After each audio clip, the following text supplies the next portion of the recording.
لوگوں میں سپرسٹیشیسنس بہت زیادہ پائی جاتی ہے۔ اس کی ایک مثال ہے، عام طور پر میں بھی بچپن سے سنتا آیا ہوں، آپ نے بھی سنا ہوگا کہ جب کسی کی آنکھ پھڑکتی ہے نا دائیں یا بائیں، تو لوگ اس سے جو ہے نا وہ کیا شگون لیتے ہیں کہ جی یہ آنکھ کا پھڑکنا اچھا ہے یا برا ہے، اس سے بڑی چیزوں کو جوڑتے ہیں۔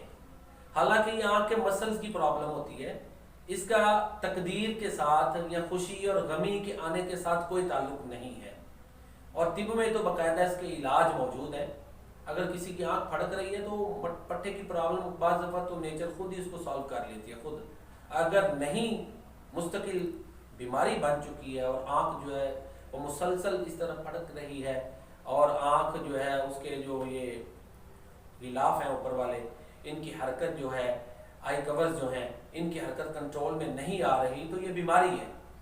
سورۃ الفاتحہ پڑھ کے یا کوئی اور شفا والی دعا پڑھ کے دم کیا جا سکتا ہے، اور ہماری ہومیوپیتھی میں تو باقاعدہ اس کا علاج موجود ہے۔ کاسٹیکم میڈیسن عام طور پر دی جاتی ہے، کالیم فاس، کاسٹیکم، اور اسی طرح اگیریکس، ان میں دیکھیں نا اس بیماری کو تو اس کا علاج ہو جاتا ہے۔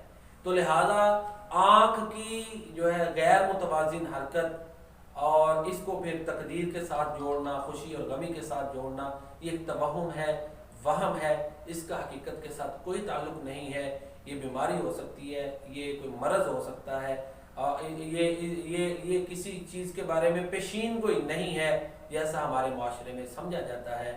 بعض چیزیں ایسے جو ہے نا وہ سنی سنائی لوگوں میں چلتی آتی ہیں، ان کی حقیقت کوئی نہیں ہوتی۔ اسی طرح اس کی آنکھ کی غیر متوازن حرکت کی بھی کوئی حقیقت نہیں ہے۔ اللہ تعالیٰ جو ہے وہ ہمیں درست عقائد بنانے کی توفیق عطا فرمائے۔ السلام علیکم ورحمۃ اللہ وبرکاتہ۔